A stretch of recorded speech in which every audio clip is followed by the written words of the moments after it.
नाशिक शहरासह जिल्ह्याला आज रेड अलर्ट दिलेला आहे। या पार्श्वभूमीवर जिल्हा प्रशासन सतर्क झालेले आहे आणि दुसरीकडे जर आपण बघितलं तर गंगापूर धरणामधून एकही थेंब पाणी न सोडता गोदावरी नदीला जे आहे ते पूर सदृश परिस्थिती या ठिकाणी प्राप्त झालेली आहे। अनेक छोटे मोठे मंदिर जे आहे ते पाण्याखाली गेलेले रामकुंड परिसरामध्ये गोदावरी नदी जी आहे ती दुथडी भरून वाहताना आपल्याला या ठिकाणी बघायला मिळते। तर नदीकाठच्या गावांना देखील सतर्कतेचा जो इशारा आहे तो या ठिकाणी देण्यात आलेला आहे। खबरदारीच्या पार्श्वभूमीवर नाशिक जिल्ह्याला रेड अलर्ट असल्या कारणाने आज नाशिक जिल्ह्यातील शाळांना सुट्टी देण्यात आलेली आहे। तसेच खासगी आस्थापना ज्या आहे त्यांना देखील वर्क फ्रॉम होमच्या सूचना देण्यात आलेल्या होत्या।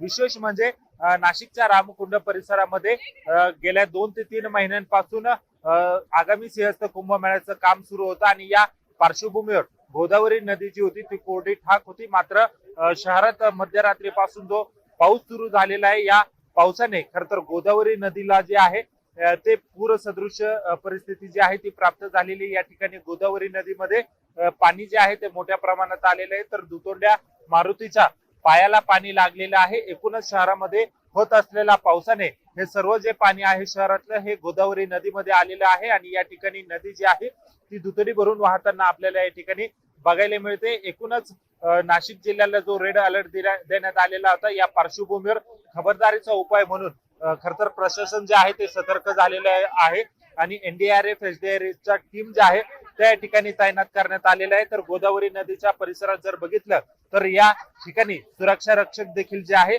ते तैनात करण्यात आलेले आहे आणि एकूणच नदीजवळ येण्यापासून खर तर नागरिकांना जे आहे ते रोखण्यात येत आहे। आणि याच सगळ्या पार्श्वभूमीवर जर बघितलं तर गोदावरी